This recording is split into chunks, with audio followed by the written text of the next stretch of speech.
Hi friends, സലാം കമ്പ വ്ളോഗിലേക്ക് എല്ലാവർക്കും സ്വാഗതം.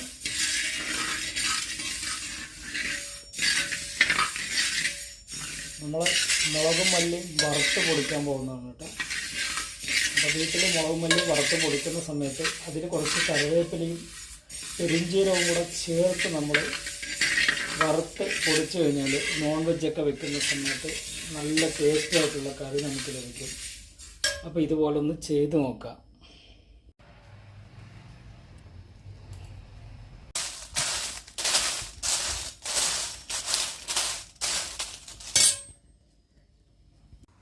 രണ്ട് പിടി കറിവേപ്പില, അതുപോലെ രണ്ട് പിടി വലിയ ജീരകം. ഇത് നമ്മൾ മല്ലി വറുക്കുന്ന സമയത്ത് അതിൽ ചേർത്ത് വറുത്തിട്ട് നമ്മൾ മില്ലിൽ കൊണ്ടുപോയി പൊടിച്ചു കൊണ്ടുവരണം. നമുക്കിതുപോലെ രണ്ട് പിടി വലിയ ജീരകം ഇട്ട് കൊടുക്കാം.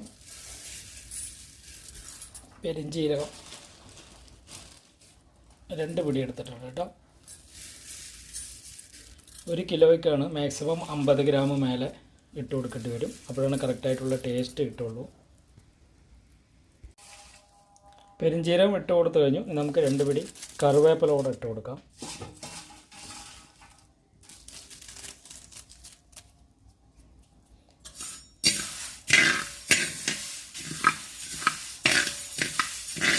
ഇതൊന്ന് നന്നായിട്ട് ഡ്രൈ ആയ ശേഷം നമുക്കിത് പാത്രത്തിലോട്ട് മാറ്റാം.